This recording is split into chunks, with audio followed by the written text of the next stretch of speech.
Okay, how is songwriting a service? Um, you know, I first started realizing that the music industry is actually venture capitalism and not entrepreneurship several years ago. I'm a brand strategist and a brand identity designer. That's like my area of specialty. And over the last decade in my career, I kept seeing these parallels between the startup world and between the artists who were really doing something. And it was striking. It was like, on one side, they'd call it inside sales, and on the other side, they'd call it booking agents. And, it would be like the content guy on the music side, and they'd call that the CMO on the startup side, or the president versus the manager. It was all the same. I mean, the responsibilities were the same. The idea was to pull together a pitch to raise some funds to try and extend that runway, to get enough attention that the product that's too expensive to bring to market because of the advertising costs actually hits critical mass where it has enough word of mouth that it can become a unicorn, like an Airbnb or an Uber or something. And that's the same way in the music industry. There's not enough money in the world to pay people per ear to become your fans. At some point, the music has to be so good that people just tell each other about it, and that's what makes the economics work.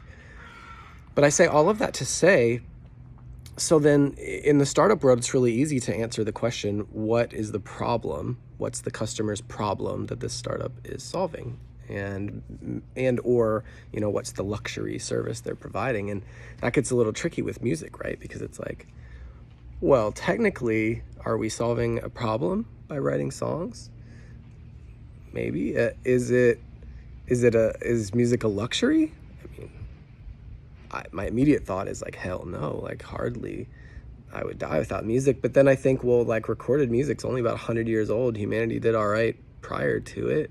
But did they? I mean, maybe that just meant more live music, sitting around the fire or singing after dinner or whatever. So I wrestled with this question for a long time, and then I finally realized the answer. And the answer came outside of language, and that was actually the key.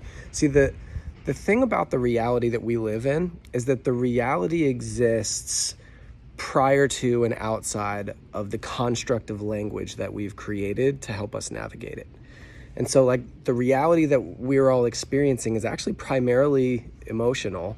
And then we as humans invented words and language to help us get some handles on those emotions and to be able to relate to each other and to relate to the horrible and wonderful moments in our lives in more succinct and palatable ways. And then I realized, like, here's the thing that music does though, and I know we've all experienced it.